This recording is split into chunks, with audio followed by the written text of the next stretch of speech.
Thank you. Again, Sarah Bovim with Whirlpool, and I think I'll challenge your premise that we aren't consumers, because at the end of the day, we're all consumers, right? I make choices of how I shop, and I probably represent about 70% of purchasers of appliances. As a woman in my home, I make choices about which appliances we have in the home, about the services that are provided in my home, about all the cars. I may inform the cars that we choose.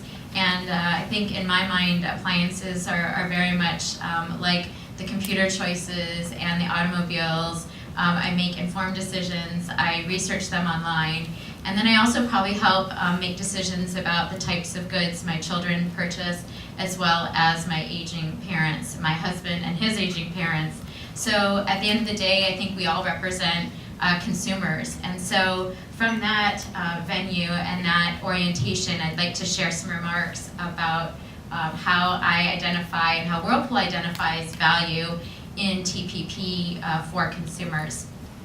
I think many of us have served in the government or some form, and one of the really inspiring and challenging but neat opportunities of then moving to the private sector is seeing theory in practice, right? And one of the interesting elements of an agreement like TPP is to see a really dynamic shift in how these negotiations produce agreements that are contemporary and that provide meaningful results in a way that go beyond just tariff reduction. So again, putting on my consumer and manufacturing hat, we look at what takes place outside of just tariffs. I mean, tariffs in our sector average 2.3%. There's not a lot of cost reduction that takes place to stimulate innovation or additional investments.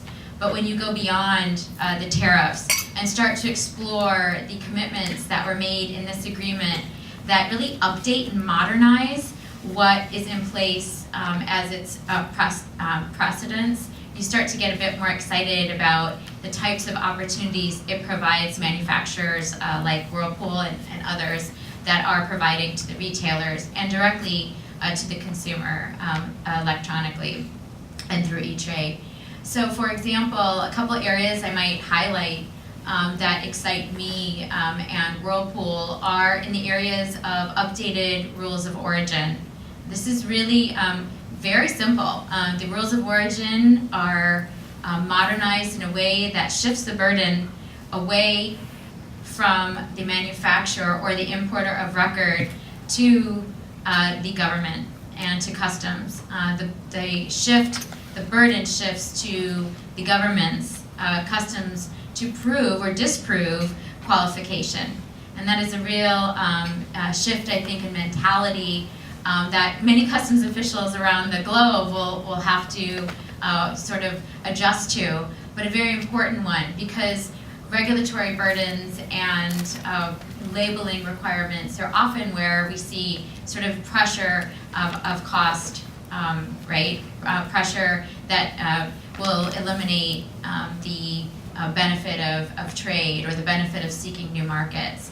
For Whirlpool, let me just orient you on a couple things and what the rules of origin shift would mean, as well as some enhancements in the regulatory commitments.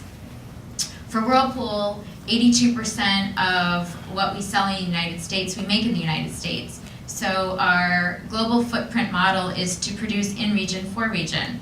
That doesn't mean we don't support or benefit greatly from trade agreements. I think we look very dynamically at trade agreements and think, what is the world going to look like 5 years from now? And how do we need to enhance our global position in terms of sourcing, in terms of supply chain? I think with the liberalization and new commitments made in rules of origin, we will think very carefully about the options that this agreement provides in the hemisphere. When I took a look at the trade data, it was very clear that our appliances, our biggest trading partner is Canada.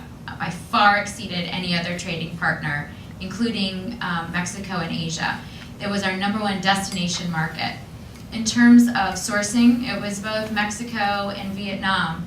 But I think what's compelling here is that the global competitive pressures in the sector, which continuously reduce cost, are outside that of the tariffs. But the pressures really are in what we provide the consumer outside of the tariff benefits. So think about what it's like when we go to buy a washing machine or a refrigerator. We're not just looking at price, we're looking at features, we're looking at how it appeals to us in terms of the variety of options, or what services us in terms of capacity. Are we a big family and need a big refrigerator? Do we need a big giant washer to wash our 3 kids' soccer clothes?